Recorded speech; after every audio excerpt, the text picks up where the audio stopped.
Gone in 60 Seconds και έχω για αυτή τη φορά κάτι που θα σας αρέσει. Βέβαια θέλω να έχετε αρκετό χιούμορ, έτσι μην το παρεξηγήσουμε το όλο κονσεπτάκι του βίντεο. Θέλω να δούμε λίγο τις κακές συνήθειες των Ελλήνων οδηγών. Μία από αυτές, και θέλω να μου την εξηγήσετε κυρίως εσείς οι άντρες, είναι το παράλυτο χέρι, όπως το λέω. Αυτή εδώ η συνήθεια έτσι του... Έχουμε δύο χέρια, αλλά γιατί να το βάλουμε το δεύτερο το χέρι στη τιμόνι και το πρώτο ας το έχουμε στη μέση. Αυτός εδώ σίγουρα δεν είναι ο σωστός τρόπος οδήγησης. Οκ, τα δύο μας χέρια πάνω στο τιμόνι για να έχουμε τον έλεγχο ακόμα και αν π.χ. λέω εγώ τώρα μας κλατάρει ένα ελαστικό. Έτσι σίγουρα δεν έχουμε τον έλεγχο. Πάμε να δούμε κάτι εξίσου σημαντικό και θα ήθελα πραγματικά να μου το εξηγήσετε όσοι το κάνετε.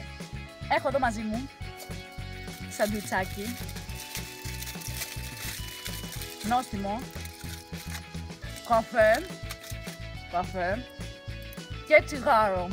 Και υποθετικά είμαστε στο δρόμο τώρα, οδηγούμε και έχουμε τον καφέ, το σάντουιτς, το τσιγάρο, πάντα με ζώνες ασφαλείας και οδηγούμε και το χέρι απ' έξω.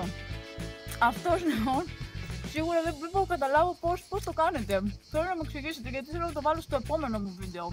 Μέχρι τότε, φιλάκια!